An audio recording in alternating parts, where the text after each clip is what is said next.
राजापूर गावच्या विकासासाठी मोठा लढा उभारू ग्रामस्थांचा विश्वास।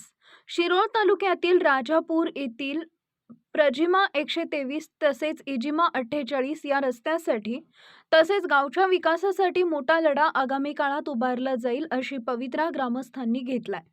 विठ्ठल मंदिरामध्ये गावकऱ्यांनी राजापुरातील मुख्य रस्ता तसेच राजापूर ते आरके हायस्कूल या रस्त्यासाठी ग्रामस्थांनी नुकतीच बैठक घेतली।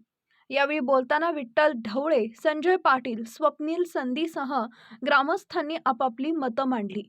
गेल्या 11 वर्षापासून प्रजिमा 123 तसेच इजिमा 48 या रस्त्याची दयनीय अवस्था झाली आहे।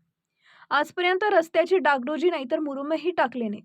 त्यामुळे ग्रामस्थांना वाहनधारकांना रस्त्यांपासून खूप त्रास सहन करावा लागत आहे।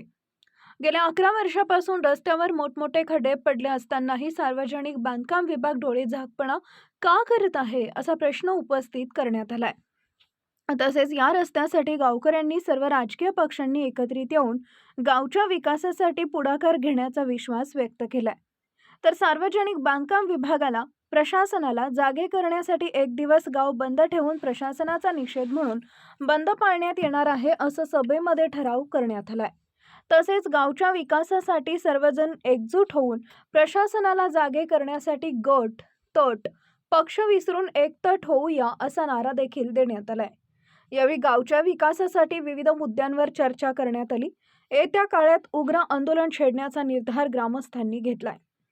या बैठकीला दानू पाटील, संजय उर्फ रत्नगौडा पाटील, मोहन ढवळे, चंद्रकांत गडगे, सतीश आवटी, जावेद जमादार, अल्ताफ जमादार, धुळप्पा ड्युटे, उपसरपंच अविनाश मिस्त्री, प्रकाश हिंगमिरे, मौला पटेल, नवाज खोंदू, आकाश ढगारे, बबन दानवाडे, हिटलर विनोदकर, कृष्णा बनसोडे आदी ग्रामस्थ उपस्थित होते। अशाच अपडेटसाठी एसपी न्यूज चॅनलला लाईक करा, शेअर करा आणि सबस्क्राईब करा।